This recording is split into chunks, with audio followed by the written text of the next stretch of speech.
Please welcome back Rip Rapson, Tony Hsieh, and our moderator, President Bill Clinton.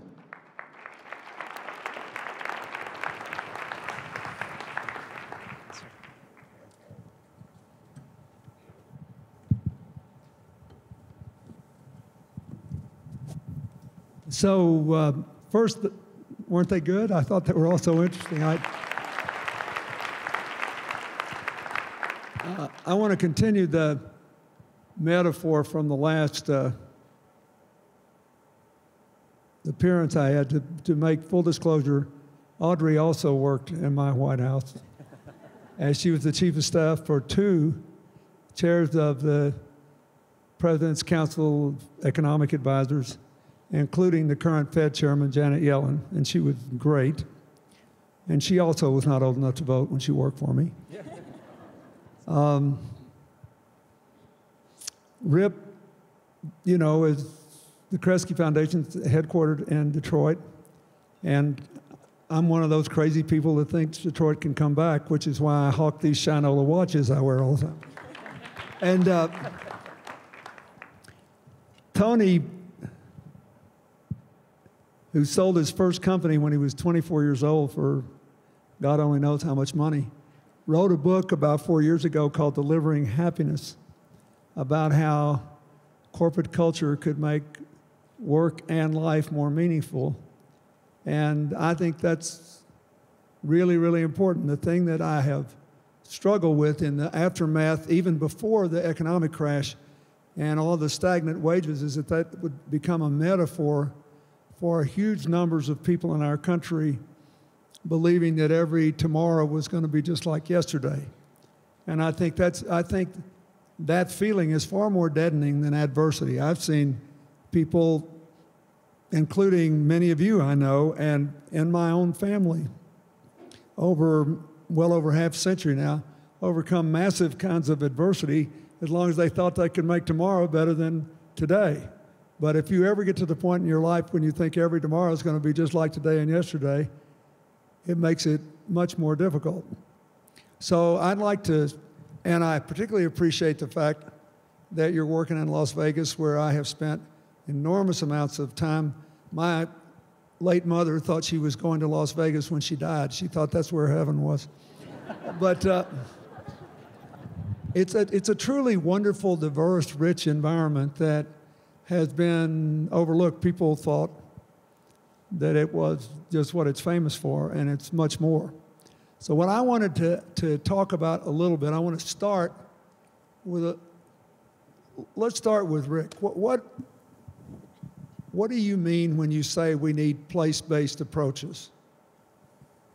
You know, I think, Mr. President, that this work is a little bit like the French concept of wine, terroir, where the distinctiveness of the place really shapes the results of the place. The culture feeds in, the geography feeds in, the history feeds in. And I just think that as you go from place to place, whether it's Philadelphia or Baltimore or Detroit, there is such a sort of a deep reservoir of shared beliefs, shared traditions, shared history, that if you tried to build something that isn't fully consistent and doesn't really touch those nerves, I think you're building something artificial. And one of the things that I think gets overlooked in Detroit's comeback is how it is both looking back, trying to reach back to this rich tradition of the African-American middle class, the sort of the deep energy of creativity that occurred in the early part of the century, and sort of push it into a completely different context. But it's not letting go of what it was and what it wants to be. And I think, to your point, I think what often happens is that when people develop a sense of hopelessness, they also develop a sort of a blindness to their past and to their assets. And so I think the whole trick behind Detroit is building something that's genuine, building something that comes out of the place, and building something, though, that is then customized to a sort of a very different and new reality. So, Tony, I completely agree with that. You know, I think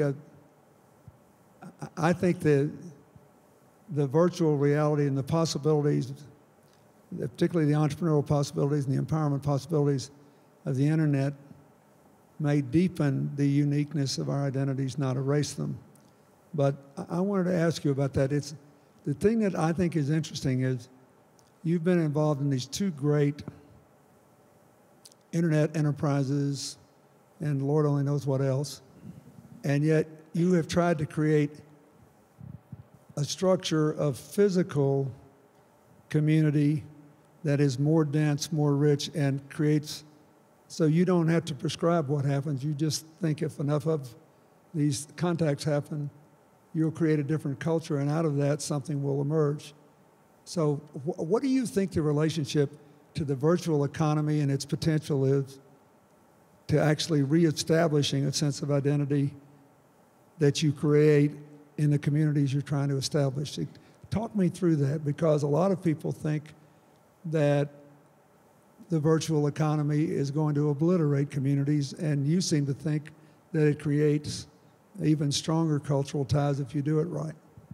Yeah, I mean, I don't think the value of physical interaction is ever going to go away. So even at Zappos, we've been around for 15 years, and we're an online e-commerce retailer, but we actually internally focus a lot on interaction, and it turns out actually a lot of the things that we've been doing over the years at Zappos in terms of trying to really architect and think about how do we get employees to collide with each other inside an office environment, and we also think about density inside an office environment. So in the U.S., average office density is about probably 200 or 300 square feet per employee.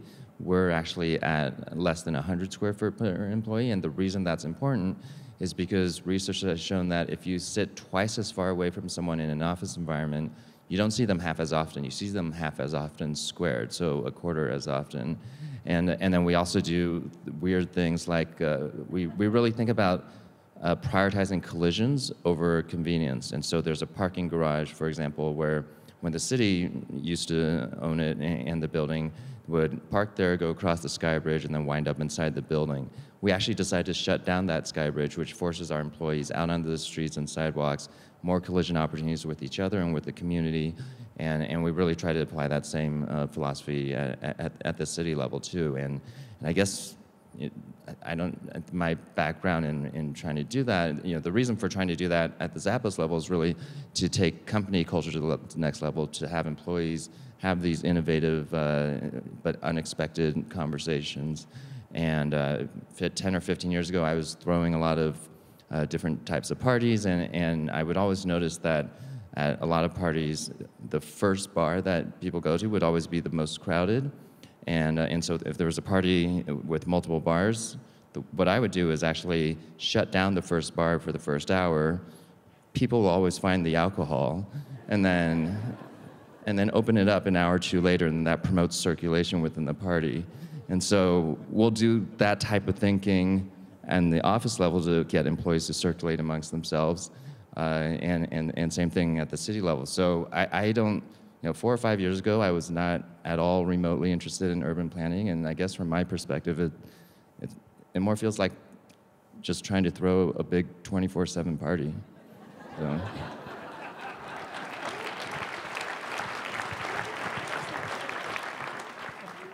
Oh, makes me worse. I was 30 years younger. Anyway, Audrey, so you've got this big chunk of change that you want to invest. And how do you go about creating a commitment that can't ignore individual transactions? That is, there are merits or demerits, strengths or weaknesses of any proposal. I bring you a proposal, Rip does, Tony does, you can only fund 2 out of 3, you got to look at that.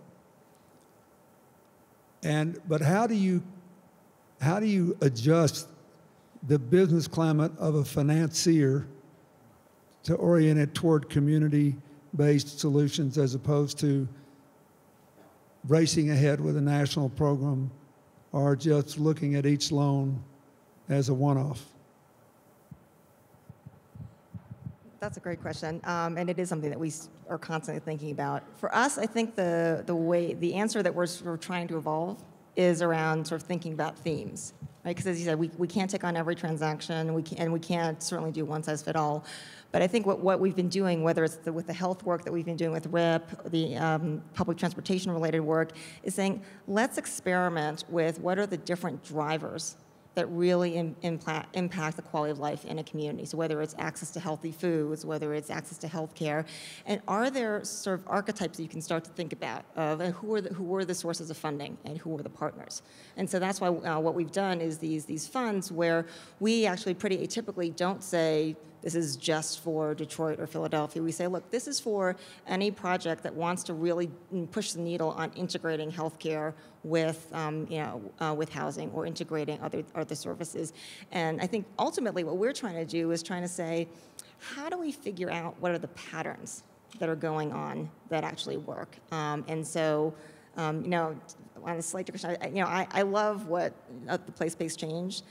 I will confess that I mused myself always, is this like the second lottery in life, right? You win or lose your first lottery in life based on where you happen to be born and what family you're born to. And then you may win or lose a second lottery in life based on whether you happen to be lucky enough to live in a place that someone decides to adopt for place-based change. And how do we instead say, okay, the kids in Detroit won the lottery, at least won the second lottery, right? How do we somehow do a regression on what are the patterns that are making that lottery pot actually work, and then how do we pull it out across other to that point, we view what we're doing as much bigger than just about downtown Vegas or the Vegas area in general. A lot of city revitalization projects depend on an expensive sports team or stadium or having a Harvard or Stanford, and not every community or city can have those things. So we have these things we refer to as the 3 C's: collisions, co-learning, connectedness. Connectedness meaning the number and depth of relationships, co-learning meaning getting people in the community to learn from each other, and also bringing in people that kind of provide learning opportunities for anyone in the community outside the traditional classroom environment. And then the collisions thing, we talk about this, the serendipitous encounters, and those are all things that can be replicated. And we should talk about a healthy collisions fund. So I think actually one of the reasons why we wanted to, there's 2 reasons why we wanted to start in downtown Vegas. One is just because we happen to be there, but 2 is, downtown Vegas is, if you go outside the casino tourist area, it's a place that's probably voted by many as least likely to succeed. And I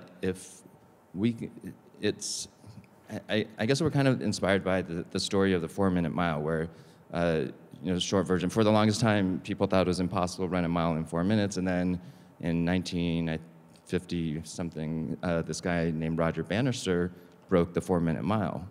But to me, what is actually super interesting was that in less than a year, other people broke the 4-minute mile. And it wasn't like nutrition was better on Earth that year, right? People just believed it was possible. And so for us, if we can help make downtown Vegas voted least likely to succeed by many, if we can help make downtown Vegas a place of inspiration, entrepreneurial energy, creativity, innovation, upward mobility, discovery, and all that good stuff, if we can do it there, then hopefully that'll help inspire other communities and cities, and we can serve as the 4-minute mile for the world. I want to ask all 3 of you something. I'm going to really date myself now. I know Roger Bannister. Okay. He's a wonderful man. He was the master of Pembroke College at Oxford when I met him. And he hurt his knees and couldn't run anymore, but he still is a faithful rider of his bicycle.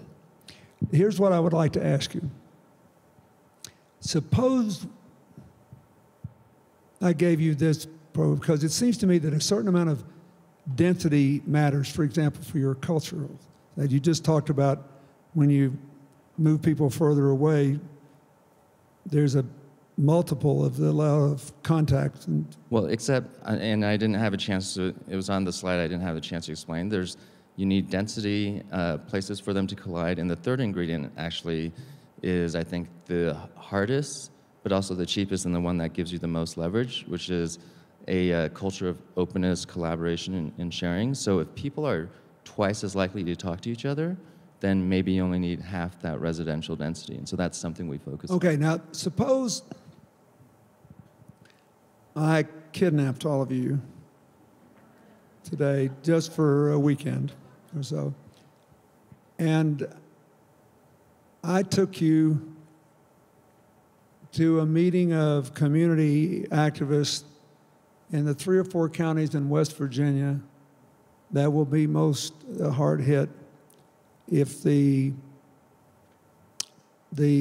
carbon emissions restrictions go through, and we have to accelerate the closing of all these old coal-fired power plants, recognizing that they've been in trouble for years because coal employment is only 1/3 of what it was 40 years ago anyway. And essentially, you're talking about smaller communities and rural areas, and most of them don't have rapid broadband. And I ask you to begin to help them construct a new future that would be brighter, better, more interesting, more diverse than the one they're stuck in, even if there is no EPA ruling. What are the first 2 or 3 things each of you would do based on your experiences to date? In any particular order. Go ahead.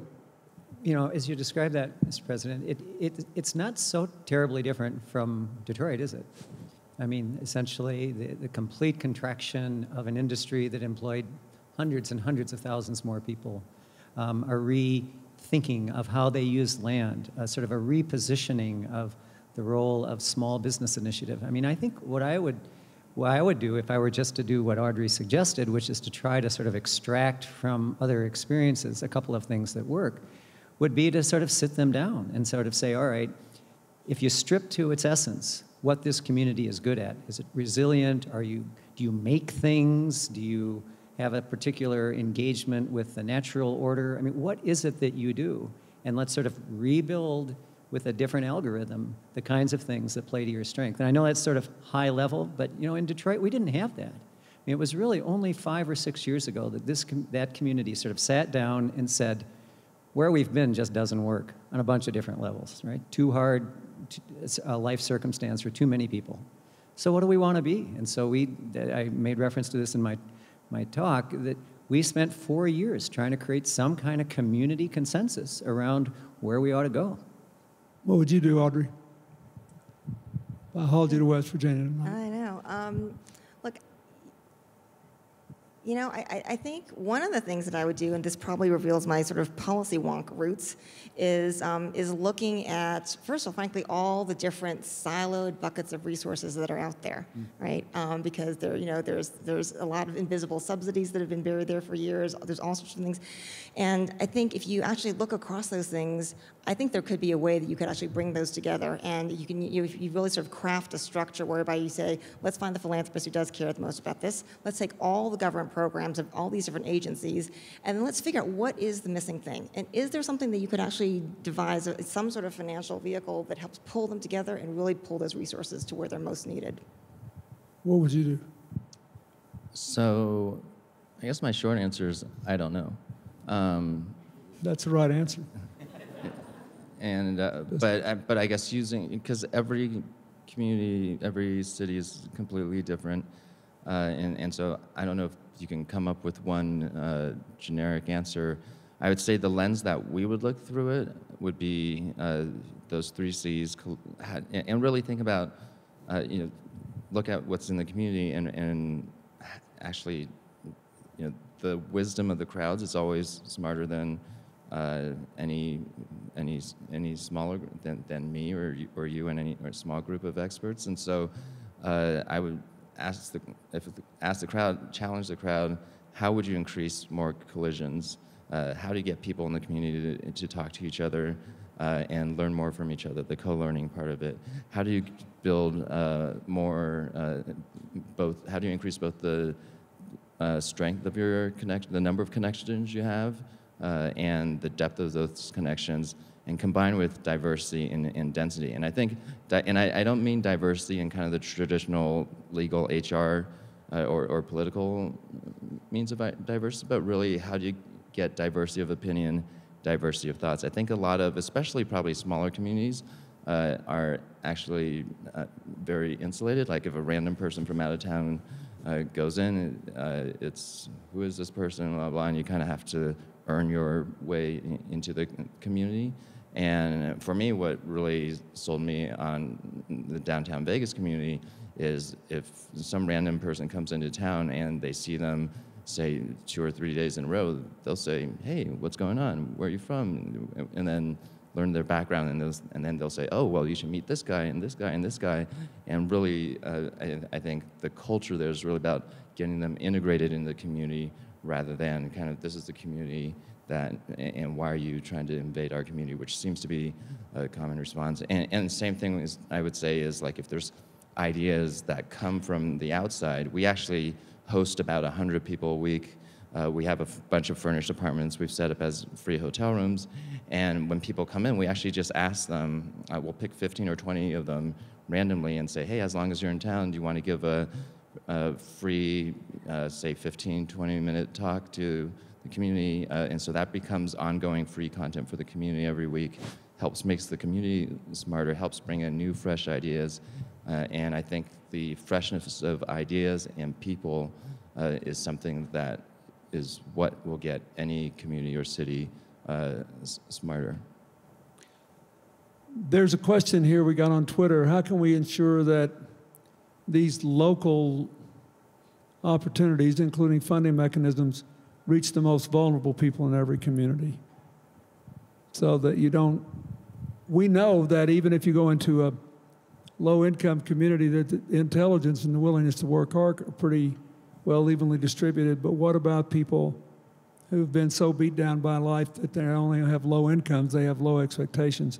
How do you have a system that sweeps them up in a new culture or a new structure of opportunities?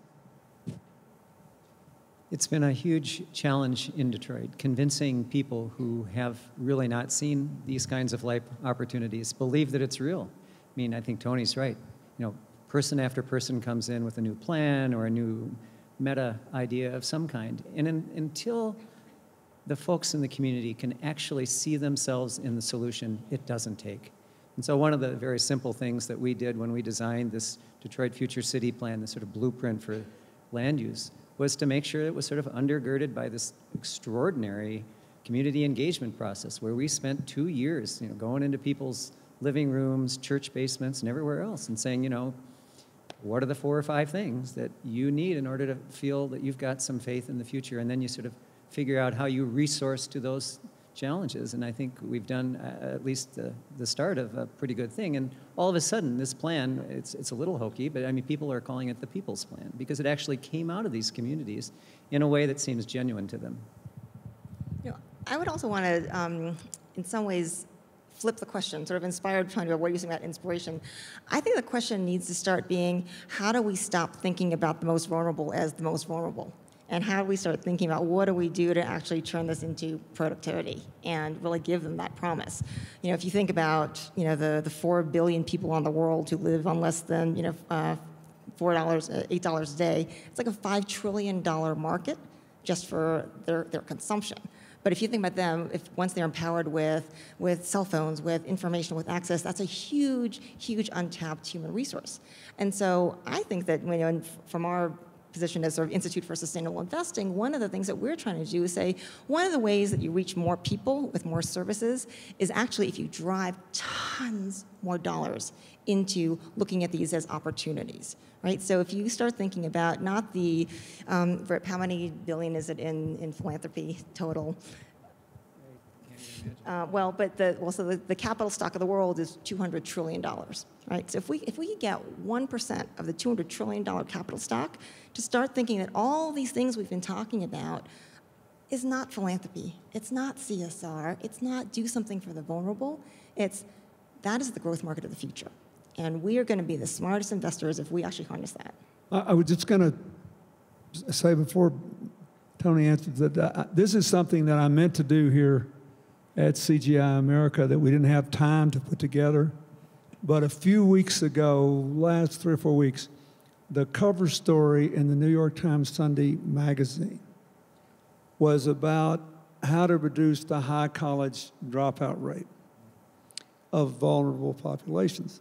And the focus was on the University of Texas, which in response to the rulings outlawing affirmative action in state universities based on race, decided to just automatically grant admission to the University of Texas system to the top 10% of every high school. And they wound up, because of the distribution of population in Texas, getting quite a lot of diversity.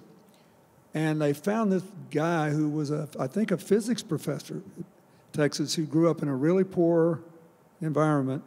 And he just went around and started talking to people. And they said, you're it. You've got to go figure out how we can stop this dropout rate. This is insane. Texas has over 3 million adults who put in some time at a Texas institution of higher education and didn't get a degree. My native state, Arkansas, has 230,000, which is well over 10% of the adult population. Actually went to just one, not our private, just our state institutions of higher education, never got a degree. So the bottom line, to go back to the point you made, and to reinforce in a way your culture approach, is that this guy found that the single most effective thing he could do, more than remedial education, more than tutorials, more than anything, is to have a system where they used the students that had survived to convince 100% of them that they were not vulnerable, that they were empowered, and that they could do it. And that once they believed that they could do it, they were open to all kinds of other suggestions and changes. It's a fascinating article. I recommend it to all of you because I wasn't really prepared for it, and I just wanted to meet this guy and have dinner with him after it was over. I mean, it's a stunning thing, and I hope that every university in America has absorbed the lessons because it's really well researched, and they've done it enough now and had enough success to know. But it's your whole, to change a culture, you have to change the people in it too. They have to feel empowered. That's why your book made a big impression on me. Anyway, Ann Kress, president of Monroe Community College, who's here, every community has competing priorities. How do leaders help focus or narrow, I don't know whether narrow is the right word, but focus priorities like what you're doing to drive impact? That's a good question. If you posit, let's say there are 30 things that need to be done in Detroit, even Kresge, with all of its money, can't do 30 things. If you posit that there will be, once people know about Morgan Stanley's commitment and Audrey's role in it, that there would be 4 times as much demand for money as she could make responsible loans in a given year, how would she do it? Suppose now Tony gets 15 emails from communities around America saying, you're a genius, it sounds perfect for us, please come within the next 72 hours. How would he decide? And he's honest, he says, I'm doing this in Vegas and I've got these other responsibilities and maybe I could help 2 or 3 people get started. How would you do this? If the demand for what you just said works, in your various approaches exceeds your supply of it, how do you decide what to do and what do you do with the others? I'll go first. So first, when I read the original question, I mean, it's the same question as any business. Any business has competing goals, limited resources, and how do you get anything done in a business? And I think ultimately it's just a matter of alignment, and actually that's what matters on the cultural side as well. At Zappos, we formalized the definition of our culture into 10 core values, and basically we hire employees and have interview questions for each and every one of those core values to make sure that their personal values match the corporate values. And what's been really interesting is that the research from books like Good to Great or Tribal Leadership have shown that it actually doesn't matter what your values are.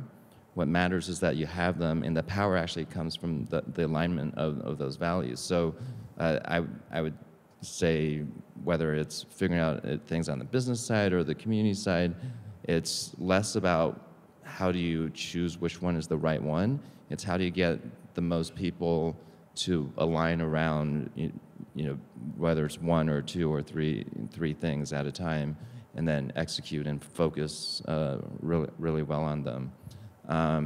And if there are other communities that, I guess if I got an email saying come visit my community, I would have to say I don't have time for that because I'm focused on Vegas, but we invite a ton of people over to Vegas and we host them and give them a tour, and it's up to them to decide which parts of what they saw they want to try out back in their home communities. Can I spin it just slightly differently, Mr. President? Governor O'Malley was saying earlier today the power that now sort of resides in states and municipalities being able to innovate. And if you take that a step further, we're seeing this remarkable shuffling of roles. I mean, in Detroit, we've got Tony's equivalent, a guy named Dan Gilbert, who founded Quicken Loans, completely shifting around the meaning of what it means to live downtown, a little bit the way Tony has. You've got the philanthropic sector building a light rail system, of all things. You've got the public sector looking to the local lighting authority, as we heard in one of the commitments, to help sort of rebuild the whole lighting system in the city. And so what you've got is this extraordinary distribution of leadership throughout the community. And so one of the responses I have, usually when people come to us, is to say, we may not be the right people to do that. I mean, let's sort of canvas who is doing what. And there are 30 things going on in Detroit, and each one is being led slightly differently by a different sector. And I think that's one of the things that's so remarkable about what Audrey is doing, is she's sort of busting up what it's traditionally meant for a bank to enter these kinds of spaces. She's pushing together tax credits and housing and health and getting leverage out of us to pay for something or other. And it's, you never know with Audrey, actually. Yeah, right. But I think this is a really interesting period where it's not the sort of the residual responsibility of any one sector to drive this stuff. It ebbs and it flows, and people move in and out. And I think the best municipal leadership in America, we were talking about Mayor Duggan in Detroit, is a leadership that is comfortable with that kind of distribution of authority throughout the civic culture. So at the risk of sounding incredibly nerdy, I'm going to say two things. One is I think that actually money is actually not the constraint. Our money might be our constraint, but I actually think that there is a ton of money out there that could be tapped. For me, my biggest soapbox is how do we get financial investors, mainstream hedge funds, and all the big investors to understand what the risks of these investments actually are. Because I think a lot of investors think, ooh, Detroit, Las Vegas, Camden must be risky, must be a sub-market return. What I try to focus people's mind on is really think about what is your risk-adjusted rate of return when you are actually partnering with state, federal, local governments, when you have on your side the community activists who are vested with their heart and soul to make this succeed, and when you have philanthropies. And so you actually end up having this incredible layer cake of resources, both financial and goodwill, and you can actually craft a product where the financial return can be great. So I mean, my top line, headline rate of return on some of my deals is probably nothing that you would write home about to your financial advisor, but my risk-adjusted rate of return on capital, even before you add in the social return on investment, is actually really respectable. And if I can get a pretty good rate of return with actually very low risks because I've got all these public and private and goodwill assets on my side, that's the case we need to make investors. And that's the case that I think CGI has been actually so wonderful in driving to say that all y'all are here, including the Fortune 500 and the Fortune 20, because we want to actually help work with you to partner to say these topics, these communities are great credit risks. They're great entrepreneurs, they're great human capital, and this is where the smart money's going to be. That was really good.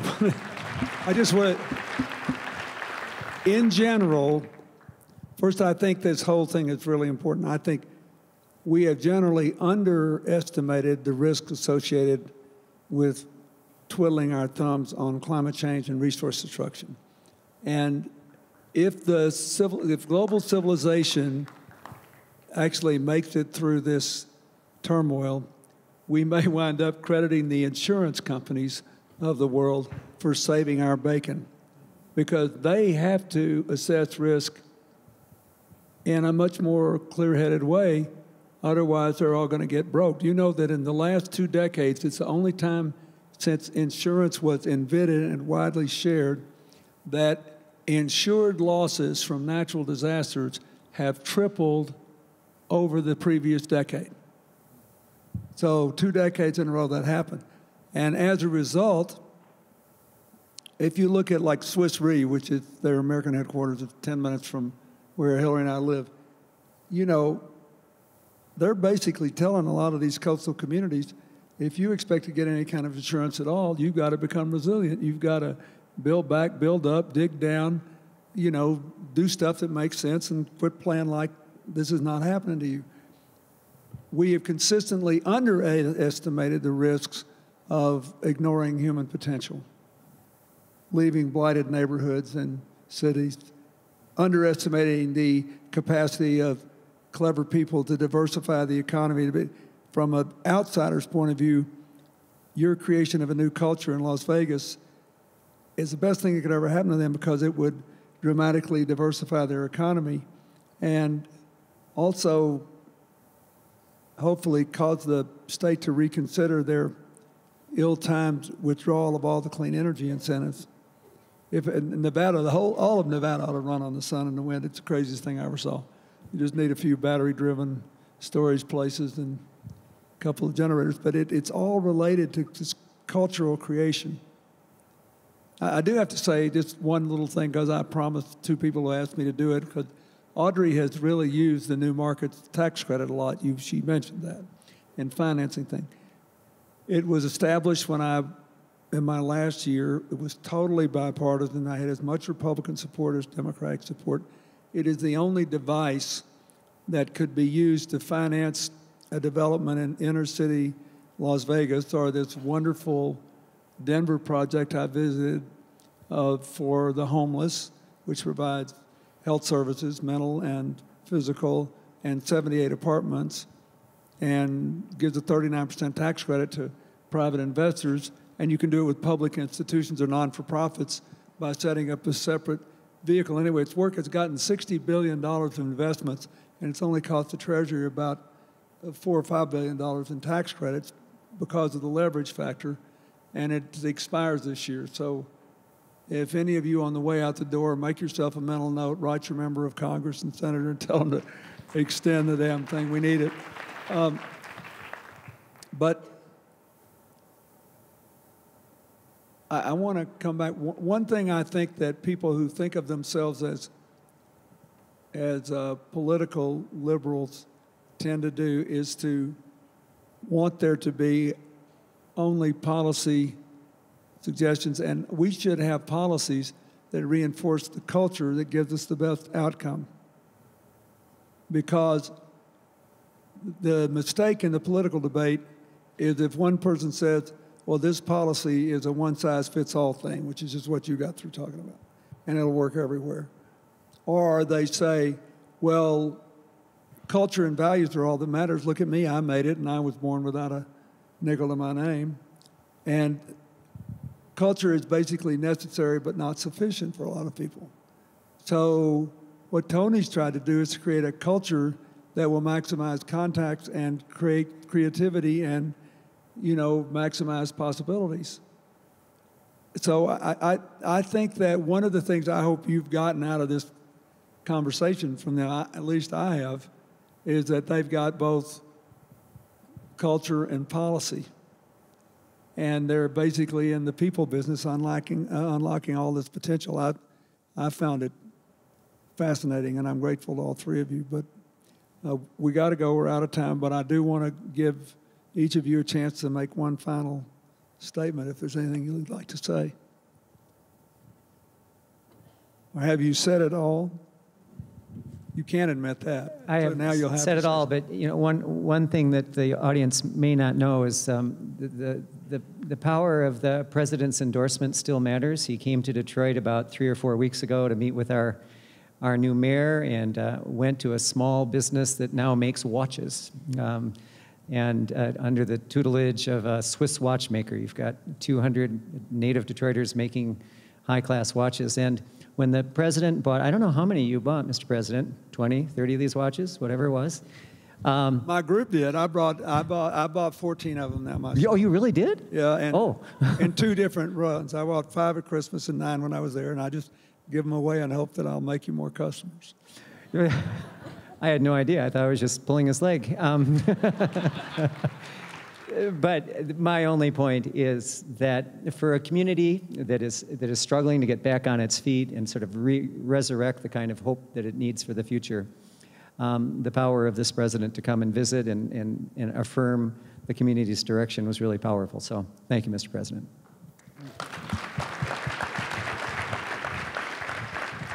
Yeah, I guess just quickly, I would say two quick things. One is, again, I think that this dialogue is so important for us to really, as you have been doing, make the business case for why this is good business and good policy. And, you know, my goal and my request, since we're all about commitments and requests at CGI here, right, is for all of you to talk to whoever you think is the crustiest, hardcore capitalist you can find, and tell them why communities is a great investment. And if they start giving you that look like, oh dear, that's very sweet, I'll come talk to them with you.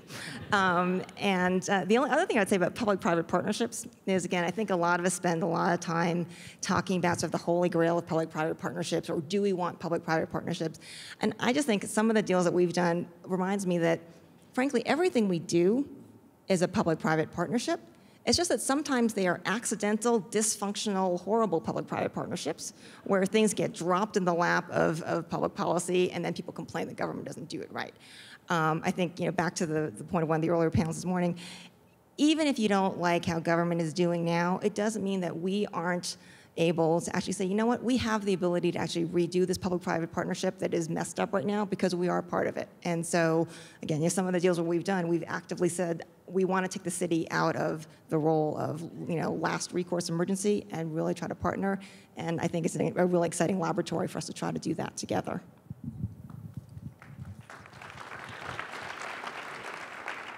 And I'll make it quick.